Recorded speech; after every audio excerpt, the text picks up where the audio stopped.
സുഗ്രീവന്റെ സഹോദരനാണ് ബാലി. അവർ തമ്മിൽ വളരെ സ്നേഹമായിരുന്നു. ഒരിക്കൽ അസുരശില്പിയായ മയന്റെ മകൻ മായാവി ബാലിയെ യുദ്ധത്തിന് വെല്ലുവിളിച്ചു. തുടർന്ന് ഉഗ്രയുദ്ധം നടന്നു. അതിൽ മായാവി തോറ്റു. അവൻ ഒരു ഗുഹയിൽ കയറി ഒളിച്ചു. ബാലിയും ആ ഗുഹയിലേക്ക് പ്രവേശിച്ചു. അവരുടെ യുദ്ധം ആ ഗുഹയ്ക്കകത്ത് വളരെ ദിവസങ്ങൾ നീണ്ടു. സുഗ്രീവൻ ഗുഹയ്ക്ക് പുറത്ത് കാത്തു നിൽക്കുന്നുണ്ടായിരുന്നു. ബാലി തിരിച്ചു വരാതായപ്പോൾ അവൻ മരിച്ചെന്ന് സുഗ്രീവൻ കരുതി. ദുഷ്ടനായ മായാവി ഇനി പുറത്തു വരാതിരിക്കട്ടെ എന്ന ഉദ്ദേശത്തോടെ സുഗ്രീവൻ ഗുഹാമുഖം പാറ കൊണ്ട് അടച്ചു മടങ്ങി. വാനര പ്രമുഖർ സുഗ്രീവനെ കിഷ്കിന്ധയിൽ ബാലിയുടെ സ്ഥാനത്ത് രാജാവായി അഭിഷേകം ചെയ്തു. ഗുഹയിലെ മൽപ്പിടുത്തത്തിൽ ബാലി മായാവിയെ കൊന്നു. അവൻ മടങ്ങാൻ നോക്കിയപ്പോൾ ഗുഹാമുഖം അടച്ചിരിക്കുന്നു. ആ പാറയെല്ലാം കോപത്തോടെ തട്ടിത്തെറിപ്പിച്ച് ബാലി പുറത്തു കടന്നു.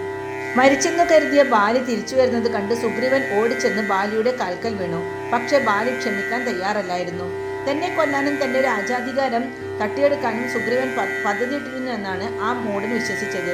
അതിനാൽ അവൻ സുഗ്രീവനെ കൊല്ലാനൊരുങ്ങി. സുഗ്രീവൻ ബാലിയുടെ പിടിയിൽ നിന്ന് രക്ഷപ്പെടാനായി ഋഷ്യമുഖ പർവ്വതത്തിൽ താമസമാക്കി. ആ പർവ്വതത്തിൽ ബാലി കയറിയാൽ അവന്റെ തല പൊട്ടിത്തെറിക്കുമെന്ന ശാപം ഒരു മഹർഷി ബാലിക്ക് കൊടുത്തിരുന്നു. അതിനാൽ ബാലി കയറാമല എന്ന് ആ പർവ്വതം അറിയപ്പെട്ടിരുന്നു. ഋഷ്യമുഖം പർവ്വതത്തിൽ രാമലക്ഷ്മണന്മാർ എത്തിയ വിവരം ഹനുമാനിൽ നിന്ന് അറിഞ്ഞ സുഗ്രീവൻ ഹനുമാനോടൊപ്പം ഓടിച്ചെന്ന് അവരെ വന്ദിച്ചു നിന്നു. ശ്രീരാമൻ തന്റെ യാത്രോദ്ദേശം സുഗ്രീവനോട് പറഞ്ഞു. സീതയെ കണ്ടുപിടിക്കാൻ സഹായിക്കണമെന്ന് അഭ്യർത്ഥിക്കുകയും ചെയ്തു. അടിയന് ഈ പർവ്വതം വിട്ടു പുറത്തു പോകാൻ സാധിക്കുകയില്ല. സുഗ്രീവൻ തന്റെ പ്രശ്നം വ്യക്തമാക്കി. ജ്യേഷ്ഠൻ ബാലി എന്നെ കൊല്ലാൻ തക്കം നോക്കിയിരിക്കുകയാണ്.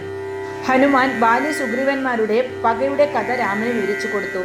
ഇത് കേട്ട ശ്രീരാമൻ ബാലിയുടെ കഥ കഴിക്കാൻ തയ്യാറായി. ബാലിയെ കൊന്ന് സുഗ്രീവനെ കിഷ്കിന്ധയിലെ രാജാവാക്കാമെന്ന് രാമൻ വാഗ്ദാനം ചെയ്തു. സീത എവിടെയുണ്ടെങ്കിലും കണ്ടുപിടിക്കാമെന്ന് രാമന് സുഗ്രീവൻ വാക്കുകൊടുത്തു. വാഗ്ദാനപ്രകാരം ശ്രീരാമൻ ബാലിയെ നിഗ്രഹിച്ച് സുഗ്രീവനെ വീണ്ടും കിഷ്കിന്ധയിലെ രാജാവാക്കി.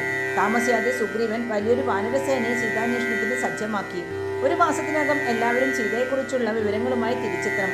സുഗ്രീവൻ ആജ്ഞാപിച്ചു. തന്റെ ആജ്ഞ ലംഘിക്കുന്നവർക്ക് മരണശിക്ഷ ഉറപ്പാണെന്ന് അദ്ദേഹം തറപ്പിച്ചു പറഞ്ഞു.